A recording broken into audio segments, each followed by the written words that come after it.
to Joy. Thanks for watching The Beat. Joy Reid is on now. Hi, Joy. Thank you very much, Ari. Have a great weekend. All right, everyone. Cheers. Good evening, everybody. We begin the readout tonight with a win for progressive Democrats. 24 hours after the self-imposed deadline to vote on a bipartisan infrastructure bill, a critical element of President Biden's agenda, progressive Democrats have fundamentally changed the game. And Democrats are now closer to getting what they and the president want. As progressives held the line, keeping the bipartisan bill known as the BIF tied to the larger reconciliation bill and policies the American public think are worth spending money on, like child tax credits and free community college and action on climate change. The White House made it abundantly clear whose side they're on. Oh, and it turns out it's Team Progressives. President Biden himself made the trip down Pennsylvania Avenue to make the hard sell. Following the meeting, he made clear that the timeline for a vote was irrelevant. I'm telling you, we're going to get this done. It doesn't matter when. It doesn't matter whether it's in 6 minutes, 6 days, or 6 weeks. We're going to get it done. There's no vote expected on the bipartisan infrastructure bill tonight, but today's events are a death blow to the false narrative that it was progressives who were blowing up the Biden agenda. Progressive Caucus Chair Pramila Jayapal acknowledged that the Build Back Better plan might be scaled back, but that they are at the table and ready. He was very clear the two are tied together. We're going to have to get, and look, he said, I support the BIF entirely. If I thought I could do it right now, I would. But we need to get this reconciliation bill. And you know, it's going to be tough. Like, we're going to have to come down in our number, and we're going to have to do that work. So we're going to get to work and see what we can get to. And now it's time for the media to catch up. Instead of making it sound like moderate Democrats are the reasonable ones, running wild with the narrative that Democrats were divided and feuding, the way we think about how Democrats fight has got to shift. This is how lawmaking is done. It is messy. But also, it's not about progressives always needing to bend the knee to moderates. And it's still the pair of so-called moderate Democrats in the Senate who need to get on board with the president's full agenda. Progressives are the ones who are trying to advance it. Conservative Democrat Kyrsten Sinema left Washington today. She's back home in Arizona for a doctor's appointment. But the New York Times reports she will also attend a fundraiser Saturday at her PAC's retreat at a high-end resort and spa in Phoenix, complete with a cocktail reception and dinner. And then there's West Virginia's Joe Manchin, who, like Thurston Howell III, just before the 3-hour tour, addressed progressive activists from his yacht, named Almost Heaven, since they could only get to him by floating up on kayaks to make their case. They need that. Hold fire not accountable. I agree with you 1,000%. We're on the same page, gang. We really are. Adding dental, vision, and hearing coverage to Medicare, that's a real opportunity that we can do. Well, we have, here, let me just explain on that one. We will get to that eventually, but right now we can't even take care of it. It's going to go broke in 2026. Let us fix and repair that first. Tax the rich. We're taxing the rich. I agree. We're going to make the rich and the famous pay. Eventually, he's doing a lot of work there. And while he claims they're on the same page, the reality is the country is on their side. Those activists and progressives in Congress, if you look at the polling, they're the ones with the popular positions. A majority of American voters support the infrastructure plan and the Build Back Better plan. Both bills, once progressives have been trying to pass together. And now it's clear progressives had the speaker on their side. They have the White House on their side. And now it's time to get it done. As President Biden said, no matter how long it takes. Joining me now is Don Calloway, Democratic strategist and founder of the National Voter Protection Action Fund, and Eric Bowler, author and editor of PressRun.media. And Eric, it's been too long. Thanks for being on. I want to start with you because one of the things that has irritated me, and I suspect it sometimes irritated you based on me reading you a lot, is that this narrative that the moderates are always the reasonable ones and the progressives are always the wild-eyed crazy ones, and they're the ones who need to be reined in and back and put back on track. I just want to throw you a few headlines. There was this sort of really kind of, loving Axios, sort of boosting Axios piece called Cracking the Cinema Code, which was almost like the way that the sort of, John McCain treatment to sort of make her seem like this important maverick. And then just a few headlines. CNN, the left defies Pelosi as Biden's big hopes are in limbo. Political Biden faces fractious Dems with his agenda on the line. And you can go on and on and on. The New York Times, Washington Post. The narrative is always that it's the progressives that are the problem. Where does that come from? And why does that seem to survive when the facts are the opposite? That it is literally the progressives pushing Biden's agenda.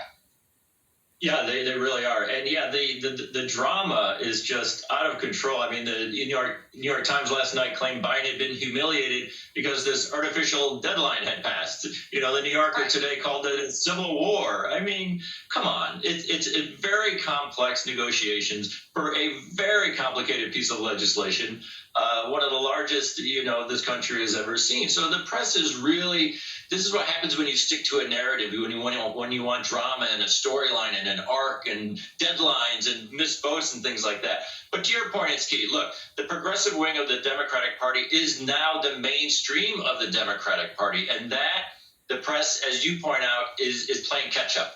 It is not used to cover. It is not used to covering progressives, particularly, let's say it, women of color in the Democratic Party as power brokers, as being the center of the party. So they're catching up. And progressives have always been, kind of covered as a fringe group or throwing, rhetorical grenades and kind of getting in the way.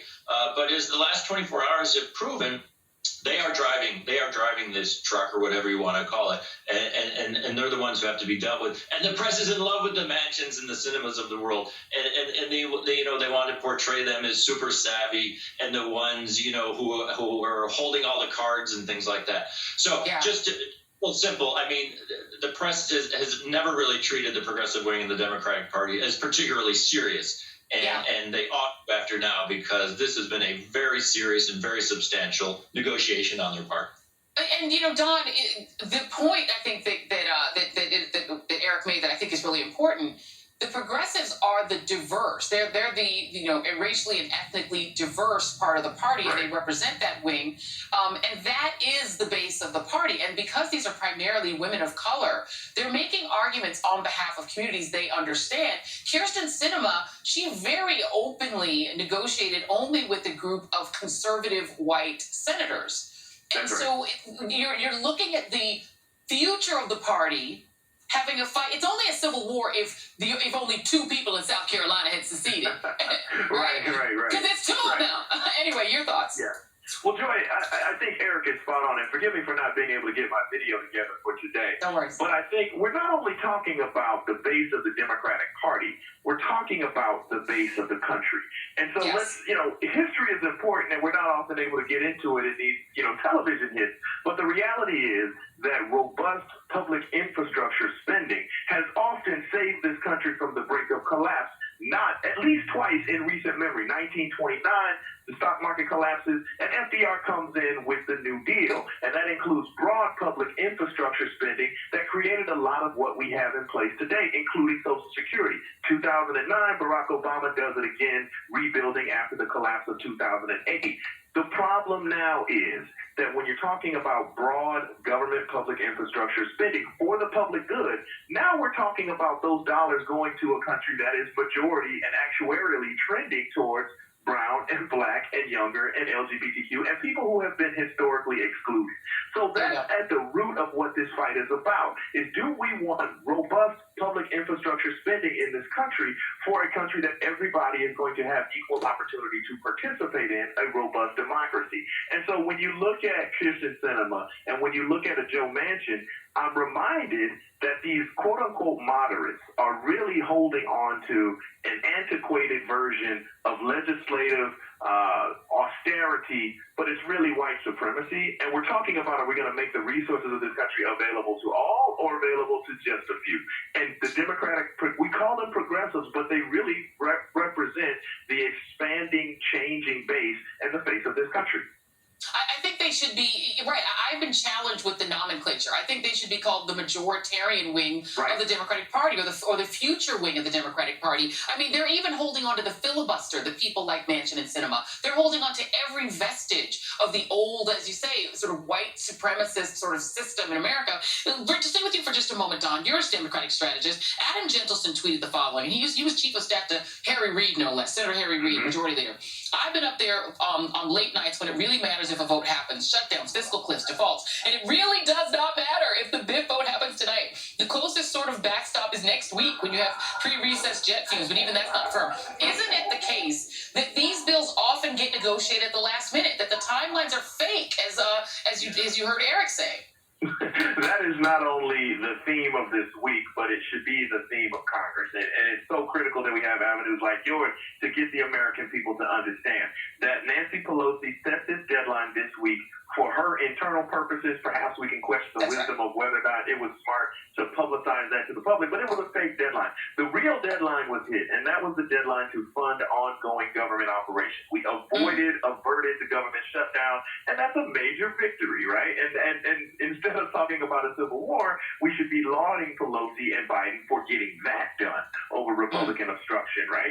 And so that was the deadline that mattered. But I've been in D.C. long enough to see these things come down to the 11th hour, literally on December 31st at 11:58, and infrastructure package is passing, and the country being able to move forward. So that's the real deadline. I really resent people in the media, all the blue checkerati on Twitter, talking about how Jim Clyburn and Nancy Pelosi don't know what they're doing. That's not true. They're just not trying to tell you because we don't need another firestorm, right? Sorry, Dick Sherman.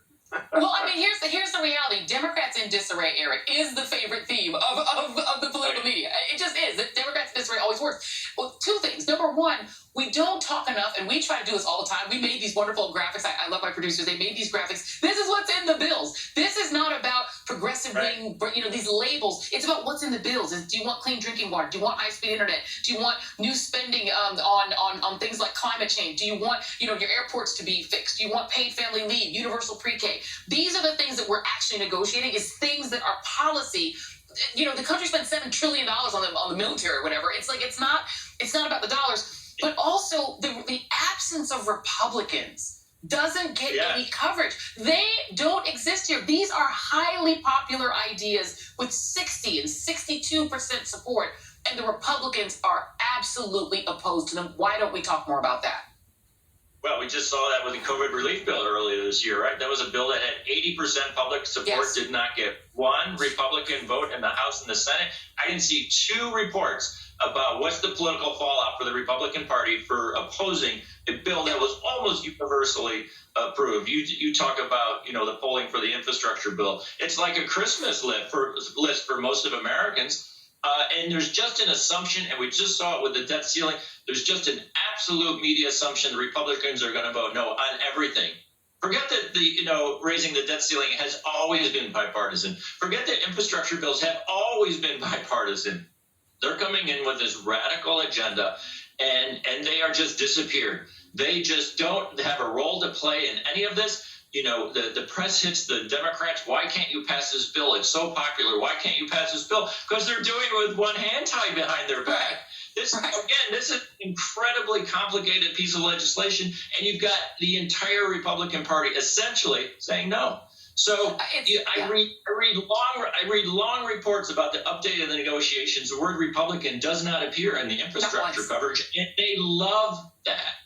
Yeah, they're getting away with a kind of extremism that is shocking that you can get away with it in a country where we have so much access to information. The level of extremism of the Republican Party is shocking and should be shocking, and I think we should report it as shocking. And the Democrats, it's disarray with two people in disarray. Don Calloway and Eric Bullard. Have a great weekend, y'all. Thank you very much. Next on the readout, the Democrats' Manchin and Sinema dilemma. Whose interests are those two representing? And how should Democratic leaders deal with them? Former Majority Leader Harry Reid joins me. Also with me, DNC Chair Jamie Harrison, on how everything playing out right now in Washington will impact the Democrats in the midterms. Plus, justice has to happen in this case because the evidence is right there. I talked to one of my absolute favorites, actress Jennifer Lewis, about her involvement in a new documentary about 17-year-old Kendrick Johnson and the disturbing unanswered questions about his death. Plus, tonight's absolute worst. Pre-Donald Trump, could you ever have imagined school